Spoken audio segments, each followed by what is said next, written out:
Le Premier ministre chinois Li Keqiang a rencontré les médias chinois et internationaux et répondu à leurs questions. Cette conférence de presse de plusieurs heures était l'occasion d'évoquer les grands sujets économiques, sociaux et de politique étrangère, ainsi que les sujets qui intéressent le public comme la stratégie Internet, plus qui encourage les jeunes diplômés à créer leurs entreprises. Tous les yeux étaient tournés vers le Premier ministre Li Keqiang. Le dirigeant réformateur a donné une chance au monde d'en savoir plus sur les grandes directions que prenne la Chine. Pour la deuxième économie du monde, le renforcement de la réforme est une priorité. C'est une réforme pour le gouvernement lui-même. Durant la réforme, les intérêts établis seront bousculés. Ce n'est pas une petite réforme. Ça va faire mal. La douleur est quelque chose de naturel, mais quelle que soit la douleur, nous sommes déterminés à faire bien notre travail. Le PIB chinois a cru de 7,4% l'an dernier, son plus bas niveau depuis 90. Li Keqiang a déclaré qu'il ne serait pas facile pour la Chine de croître d'environ 7% cette année, comme le veut le gouvernement.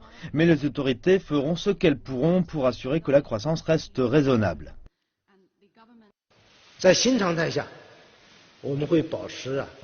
Selon les nouvelles conditions, nous devons nous assurer que l'économie chinoise opère dans une zone appropriée. Si notre croissance atteint sa limite basse et affecte la situation de l'emploi et des revenus, nous sommes prêts à prendre des mesures pour ajuster la politique afin de satisfaire les attentes des marchés.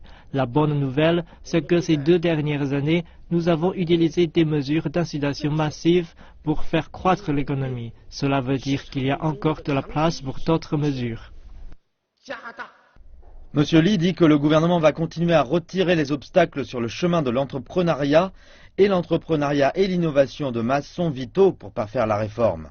Il a ajouté que la Chine allait faire des efforts pour mettre l'administration gouvernementale au diapason et mandater davantage de pouvoir au gouvernement de moindre échelon, afin de faire en sorte de stimuler la vitalité des marchés en cette période de ralentissement économique.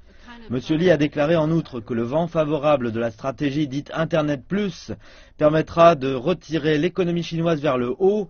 Le plan vise à encourager la technologie en ligne dans le but d'aider les entreprises à augmenter leur présence internationale.